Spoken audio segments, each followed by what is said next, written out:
Dore isengesho ugomba gusenga buri mu gitondo. Uko ubyutse ugasenga iri sengesho, umunsi wawe ugenda neza ndetse ugataha amahoro.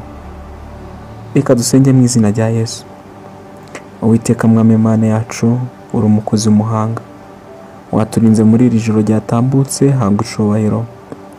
Watwemereye tubana nawe muri iri joro, twabonye neza yawe, wabaye mu ruhande rwacu. Yesu Kristo, hari abataramutse mu gitondo bakira bazima, ahubwo ubuntu bwawe nibwo bwabanye natwe tugeze amagingo mu gitondo tugiye mu kumuka bazima, hanga icubahiro. Ndasenze ngo uyu munsi ugendane nanjye, wirirwane nanjye, ibyo nkora byose mbone neza yawe, ibyo nkora byose mbone ubushake bwawe, ibyo nkora byose mbone gukomera kwawe, ibyo nkora byose mpure n'amahirwe yawe. Ngo ugendana nanjye, undinde imitego yose ya Satani, undinde gukorwa n'isoni, undinde mu byo nkora byose mbone neza yawe. Nsabiye Yesu Kristo abantu bose ubaho umugisha wawe, abo tuvukana, abo dukorana, abo twigana, ndetse n'abantu bankunda cyane bampoza ku mutima, ubaho umugisha wawe, babone neza yawe, babone ko ari wo mwami ukomeye.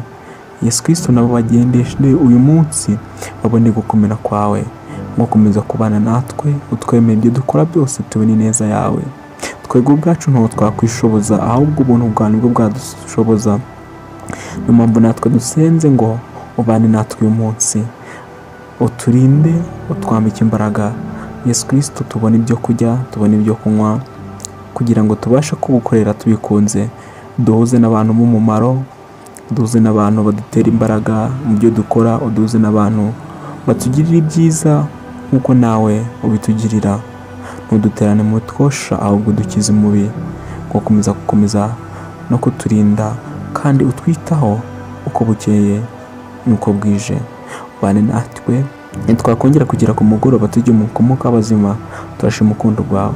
Gukomeza kuturinda kandi ibyo ushima n'ibyo ukunda ubiduhananabira mu izina rya Yesu Kristo. Amen.